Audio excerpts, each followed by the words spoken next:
बिस्मिल्लाहिर्रहमानिर्रहीम। अस्सलाम वालेकुम डियर स्टूडेंट्स। मैं उम्मीद करता हूँ कि अल्लाह ताला की फ़ज़ल से आप सब बहुत अच्छे होंगे। आज स्टूडेंट्स मेरे पास government college university Faisalabad ADA English part 2 का पेपर है। फर्स्ट ओनल एग्ज़ाम 2026 का पेपर आपके साथ शेयर कर रहा हूँ। इस पेपर को शेयर करने का मकसद एक तो इस पेपर के बारे में आपको डिटेल देना है, और दूसरा मैं कभी नहीं चाहूँगा जिन बच्चों ने इस पेपर को अटेम्प्ट किया उनकी दिल आज़ारी करूँ। मेरा हरगिज़ ये मकसद नहीं है। एक तो जो बच्चे इसे अटेम्प्ट कर चुके हैं उन सब के लिए मैं नेक ख्वाहिशात का इज़हार करूँगा। उम्मीद करता हूँ कि आपका पेपर आज का बहुत अच्छा हुआ होगा। अल्हम्दुलिल्लाह 90% तो जो आपको मैंने गेस दिया था पेपर उसी में से रिपीट हुआ है। 100% का कोई भी एक टीचर का ये आइडिया होता है कि आप सिर्फ़ इन टॉपिक्स को तैयार करें। बाकी अल्हम्दुलिल्लाह मुझे उम्मीद है कि जिन बच्चों ने इस पेपर को अटेम्प्ट किया उनका पेपर बहुत अच्छा रहा होगा। जो आने वाले स्टूडेंट्स हैं उनके लिए भी ये एक ज़रूरत होती है कि पास्ट पेपर्स को देख के वो आइडिया लगाते हैं।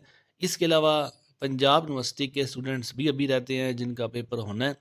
तो इस पेपर को दिखाने का मकसद सिर्फ़ और सिर्फ़ आपको इस पेपर के बारे में, इनके क्वेश्चंस के बारे में आगाही देना है। ख़ास तौर पे वो क्वेश्चन सेंटेंस करेक्शन या इडियम्स जिन बच्चों ने अटेम्प्ट किए हैं उनको आइडिया हो जाता है कितने नंबर मिलेंगे, कितना आप ठीक लिख के आए हैं, कौन-सी गलती हो गई है।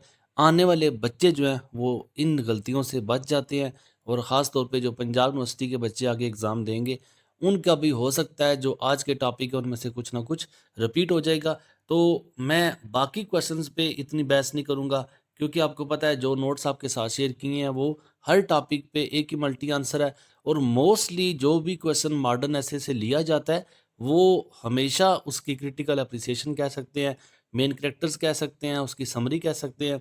तो ये पहले क्वेश्चन में आपके 5 मॉडर्न ऐसे अलग-अलग रिपीट होते हैं, उनमें से आपने 3 अटेम्प्ट करने होते हैं। ये मैं आपको पेपर का पैटर्न हमेशा से समझा चुका हूँ। 3 है, टोटल मार्क्स आपके 20 होते हैं, तो तीनों को 7-7 और 6 के साथ अटेम्प्ट किया जाता है। पहले दोनों जो आप अटेम्प्ट करते हैं वो 7-7 नंबर के होते हैं, तीसरा आपका 6 नंबर का होता है। तो अल्हम्दुलिल्लाह जो मॉडर्न ऐसे मैंने आपको गेस में दिए थे, आप तीनों उसमें अटेम्प्ट कर सकते हैं। गेस भी अपलोडेड है, आप वहाँ से मैच भी कर सकते हैं। मुझे उम्मीद है कि जिन बच्चों ने इस पेपर को अटेम्प्ट किया है, इस क्वेश्चन को अटेम्प्ट किया है, वो 100% तीनों मॉडर्न ऐसे आपने यहीं से अटेम्प्ट कर लिए होंगे। अब उसके बाद दो दूसरा टॉपिक है आपका ओल्ड मैन एंड द सी। इसमें कुछ बच्चे लाज़मी क्वेश्चन करेंगे कि हमने ये क्वेश्चन है, टोटल आपको मैंने 8 सवाल दिए थे ओल्ड मैन एंड द सी से, और 8 के 8 ही क्वेश्चन में से जो चारों क्वेश्चन हैं आपके 5 क्वेश्चन वो रिपीट हो सकते हैं। मैं आपको हल्का-फुल्का इसकी रिवीजन करवा देता हूँ ताकि अगर किसी बच्चे ने जो क्वेश्चन अटेम्प्ट किया है वो मैच भी कर लेगा। आने वाले बच्चे जो ओल्ड मैन द सी जो मैंने क्वेश्चन अपलोड कर रखे हैं विद सॉल्यूशन अपलोड कर रखे हैं, वहाँ से आप तैयारी कर सकते हैं। आपको आइडिया हो जाएगा कि कौन सा क्वेश्चन जो यहाँ पे दिया गया है वो उन नोट्स के क्वेश्चन के साथ मैच हो सकता है। याद रखें जब भी आप किसी भी राइटर के स्टाइल पे क्वेश्चन देखते हैं तो आप उस राइटर के बारे में जो कुछ भी आपने क्वेश्चन के अंदर पढ़ रखा है, जिस तरह देखिए मिसाल देता हूँ कि वो अपने पावरफुल कैरेक्टर्स बनाता है, जिस तरह ओल्ड मैन द सी है, मैनोलिन है, फिश है, इन तीनों के बारे में आप लिख सकते हैं। वो अपनी राइटिंग में सिंबल्स का इस्तेमाल करता है, आप सिंबलिज्म का क्वेश्चन उसमें ऐड कर सकते हैं। अब अपनी राइटिंग में या अपने नावल में वो डिफरेंट थीम्स देता है, अब आप थीम कहाँ-कहाँ पे पढ़े हैं वो आप ऐड कर सकते हैं। सेंट्रल मैसेज आपने कहाँ-कहाँ पे देखा है। तो इस तरह राइटिंग स्टाइल पे क्वेश्चन बहुत आसान बन जाता है। आप उस राइटिंग स्टाइल में देखें, आप उसके नावल में देखें कौन-कौन से मेन टॉपिक्स आपको मिलते हैं, उन सब टॉपिक्स को आप इकट्ठा करें तो एक क्वेश्चन का आंसर नहीं बल्कि आप पूरा एक ऐसे उस पे 5 पेजेस का लिख सकते हैं। इस तरह आपका ये राइटिंग स्टाइल वाला क्वेश्चन आराम से अटेम्प्ट हो जाता है। दूसरा सीधा-सीधा क्वेश्चन है सैंटियागो एज़ अ हीरो का। ये आपका question as it is wording के साथ शामिल है। Discuss the dependence of Santiago and Manolin. अब सैंटियागो और मैनोलिन का आपस में रिलेशन है या उन दोनों का कैरेक्टर्स है, आप उन दोनों कैरेक्टर को मिक्स करके लिख सकते हैं। सिंबलिज्म का सीधा-सीधा क्वेश्चन है। ये भी आपका क्वेश्चन ऑलरेडी नोट्स में शामिल है। तो लास्ट वाला क्वेश्चन भी कैरेक्टर ऑफ मार्लिन वाला, कि सवाल यही है कि मार्लिन का कैरेक्टर भी उतना ही इम्पोर्टेंट है जितना कि ओल्ड मैन का या मैनोलिन का। तो आप जब भी किसी भी कैरेक्टर को देखते हैं, उस कैरेक्टर पे आपको लिखा जानने को कहा जाए तो याद रखें, आप पूरे नावल में, पूरी राइटिंग में जिस जगह पे भी आपने उस करैक्टर के बारे में जो-जो बातें पढ़ रखी हैं, उन सब को आप एक सीक्वेंस के साथ लिखते जाएँ, आपका वो करैक्टर वाला क्वेश्चन आराम से अटेम्प्ट हो जाता है। आप अगर करैक्टर के बारे में अलग से क्वेश्चन नहीं भी मिलता ना, तो फिर भी आप देखें, जितने क्वेश्चंस आपने तैयार किए हैं, आप उन सब में देखें, उन सब आंसर में किस-किस जगह पे इस करैक्टर के बारे में कौन-कौन सी बातें आपने तैयार की हैं, बस आपने उन सब बातों को इकट्ठा करके लिख देना है। ये आपकी कैरेक्टराइज़ेशन हो जाती है। तो मार्लिन की फाइट वाला क्वेश्चन भी आप देख सकते हैं। अब लिविंग बीइंग वाला जो क्वेश्चन है, right a note on the living being, अब उस पे भी मार्लिन के बारे में आप ऐड कर सकते हैं। जिस-जिस जगह पे मार्लिन के बारे में आपने जो-जो कुछ पढ़ रहा है, वो आप वो सारा एक आंसर में मर्ज कर सकते हैं। आपका एक क्वेश्चन का आंसर आराम से अटेम्प्ट हो जाता है। फिर भी मैं उम्मीद करता हूँ कि क्वेश्चन नंबर 2 भी जिन बच्चों ने अटेम्प्ट किया वो अच्छा रहा होगा। आते हैं जो एस्से के पोर्शन की जानिब, तो ग्लोबल वार्मिंग आपको 8 एस्से दिए हैं, मोस्ट इंपॉर्टेंट भी।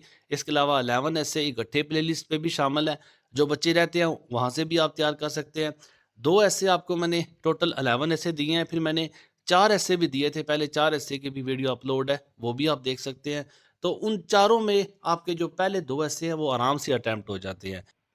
ग्लोबल वार्मिंग पे अलग टॉपिक है, मुझे उम्मीद है कि आपने उसे तैयार किया होगा, 11 एस्से में शामिल है, पहले 4 एस्से में भी शामिल है।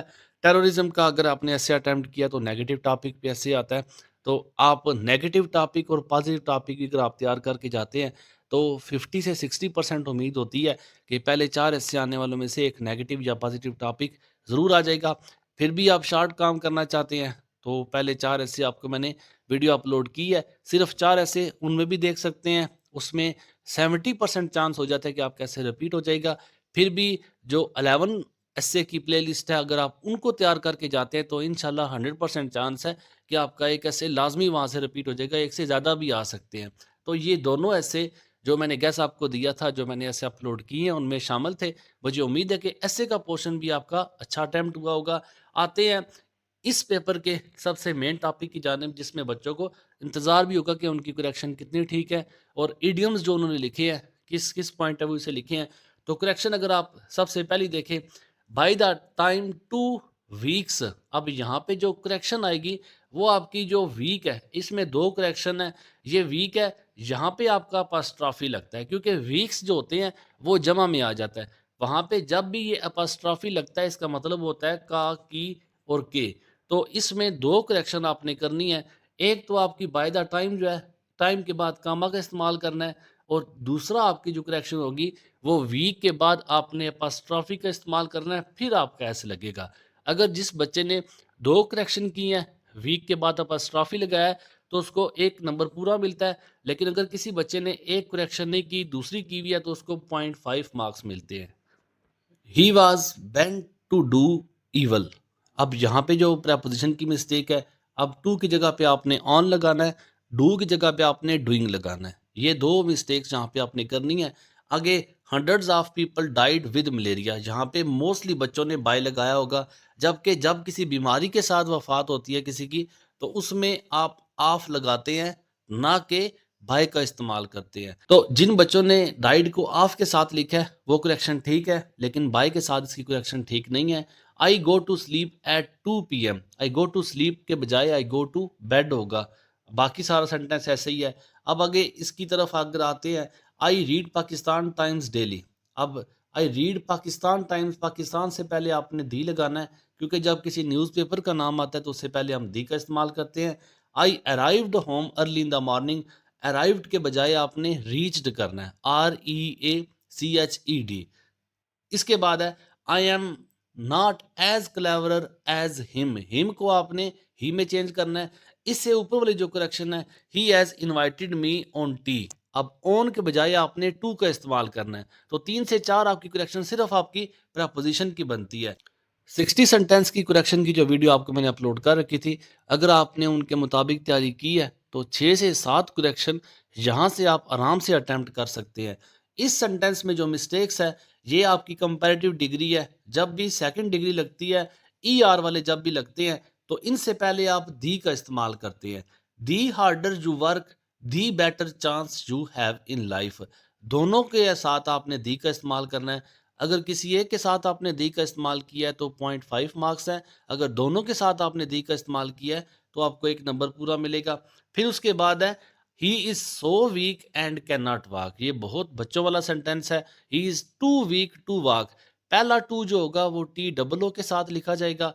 टू वीक टू वॉक है। बाकी सारे सेंटेंस बीच में से आपने जो वर्ड्स हैं वो निकाल देने हैं। ही इज़ टू वीक पहला टू डबल ओ वाला, दूसरा टू जो आएगा वो सिंगल ओ वाला आएगा। He is too weak to walk. तो ये आपके 10 सेंटेंस की करेक्शन है। उम्मीद है कि जो बच्चे सेंटेंस की करेक्शन को तैयार करके गए थे, उनका ये पोर्शन अच्छा रहा होगा। मैं हमेशा से आपको कहता रहता हूँ कि सेंटेंस की करेक्शन को पास्ट पेपर से रट्टा ना लगाएं, बल्कि आप इनके रूल्स को सीखें, ताकि सेंटेंस चेंज भी होता है तो आप आराम से सेंटेंस की करेक्शन खुद भी कर सकते हैं। अब उसके बाद जो इडियम्स है, इडियम्स का पोर्शन पूरे पेपर में थोड़ा सा मुश्किल रहा। मुश्किल इसलिए रहा है कि आप फर्स्ट टाइम देख रहे हैं कि पास्ट पेपर्स को फॉलो नहीं किया गया, किसी दूसरे इडियम को फॉलो नहीं किया गया, कुछ नए इडियम्स यहाँ पे मिलेंगे। अब इडियम्स तो आप स्टूडेंट्स ने मुख्तलिफ सेंटेंस के साथ बनाए होंगे, किस कॉन्टेक्स्ट में बनाए हैं, आपने किस मीनिंग के साथ आपने बनाए हैं। मैं जस्ट आपको यहाँ पे इडियम्स के मीनिंग बता देता हूँ, बाकी आपको पता चल जाएगा कि आपने जो मीनिंग यूज़ किया है, जो सेंटेंस आपने बनाया है, वो किस कॉन्टेक्स्ट में बनाया है। पहला जो सेंटेंस है, पहला जो वर्ड है, प्ले द सेकंड फिडल। अच्छा, प्ले द सेकंड फिडल ये होता है कि आप किसी कम हैसियत वाली जगह पे हो, आपकी इज्जत या आपकी हैसियत दूसरे दर्जे की हो, आपसे जो सुपीरियर है वो कोई और हो। अगर वो किसी दिन नहीं आता तो फिर आपकी ज़रूरत पड़ सकती है, लेकिन अगर वो आया हुआ है तो काम उसी से चलाएंगे, आपकी कोई ज़रूरत नहीं होगी। मतलब आप सेकंड इंपॉर्टेंस वाले होते हैं। अब उसके बाद है अंडर लॉक एंड की। अंडर लॉक एंड की होता है कि किसी चीज़ को आपने लॉक कर दिया, की आपके पास है, तो मतलब उसका वो चीज़ आपकी अब महफूज हो गई है। इसका मतलब ये होगा किसी चीज़ को महफूज कर देना, किसी चीज़ का महफूज हाथों में चले जाना। टू विदर अ स्टॉर्म, ये सेंटेंस जो है किसी मुश्किल का सामना करना, किसी तूफान का सामना करना के सेंस में आता है। Tom, Dick and Harry one of the most important idiom है। हर अरे गहरे को कहते हैं। किसी ने आपकी अगर बेइज्जती कर दी है तो आप घर वालों से शिकायत कर रहे हैं कि हर अरा गहरा आके मुझे बातें सुना के चला जाता है, तो ये इस सेंस में हम टॉम, डिक एंड हैरी वाला सेंटेंस यूज करते हैं। व्हील एंड वो खुशी गमी को कहते हैं। ये दुनिया खुशी गमी से भरी हुई है। इन गुड बुक्स, किसी की किताब में अच्छा होना मतलब किसी की नज़र में अच्छा होना। फेस द म्यूजिक कहते हैं खमियाजा भुगतने को, नुकसान उठाने को। इटरनल ट्रायंगल है, ये लविंग ट्रायंगल है जिसमें एक लड़का और इसको चाहने वाली दो लड़कियां हो, या फिर आप ऐसे भी कह सकते हैं कि एक लड़की है और उसको चाहने वाले दो लड़के हैं, तो ये इटरनल ट्रायंगल होता है। The movie was based on eternal triangle. To put the saddle on the right horse. To put the saddle on the right horse का मतलब होता है कि आप किसी अहल शख्स को जिम्मेदारी दो, किसी ऐसे शख्स को जिम्मेदारी दो जो जिम्मेदार भी हो। इडियम्स का last part, make a विर्चू of necessity, किसी मजबूरी को बाखुशी कबूल करने को कहती है। आगे लेटर और एप्लीकेशन दोनों में चॉइस होती है। दोनों दिए हुए गेस से आप देख सकते हैं मौजूद है। लेटर जो है ये एक कंप्लेन के बारे में है। इलेक्ट्रिसिटी रेट्स जो हैं वो बहुत ज़्यादा बढ़ गए हैं। आपने न्यूज़पेपर में इस इशू को हाईलाइट करना है। जब भी कोई भी कंप्लेन के बारे में लेटर हो, वो ऑलरेडी एक मल्टी लेटर अपलोड है। जस्ट आपने कुछ अल्फाज का चुनाव करना है, वो अल्फाज आपने लगाने हैं। किसी किस्म की कंप्लेन के लिए भी आप उस लेटर को इस्तेमाल कर सकते हैं। और ये जो एप्लीकेशन है, ये जॉब एप्लीकेशन है, तकरीबन 3 से 4 साल हो गया लगातार जो पेपर में रिपीट हो रही है। लास्ट टाइम पंजाब यूनिवर्सिटी के पेपर में भी आ चुकी है, और जिस यूनिवर्सिटी के 3 से 4 पेपर अगर आप देखें तो लगातार जॉब एप्लीकेशन को दिया जा रहा है। एक ही जॉब एप्लीकेशन है, जॉब एप्लीकेशन में जस्ट आपने डिपार्टमेंट चेंज करना होता है और जो आपकी डिग्री है उसे आपने चेंज करना है। बाकी सेम जॉब एप्लीकेशन आप किसी भी जॉब के लिए इस्तेमाल कर सकते हैं। ये आज का सारा आपका पेपर। मुझे उम्मीद है कि आज का पेपर आपका अच्छा रहा होगा। जिन बच्चों ने इस पेपर को अटेम्प्ट किया है उन सब के लिए नेक ख्वाहिशात। अल्लाह ताला आप सबको कामयाब करे, बहुत अच्छे नंबरों से कामयाब करे। मेरी तरफ से आप सब के लिए बेस्ट विशेस हैं। आगे जैसा भी पेपर हुआ है उसे जाने दें, BS फिफ्थ सेमेस्टर की तरफ जाएं, मूव ऑन करें लाइफ में।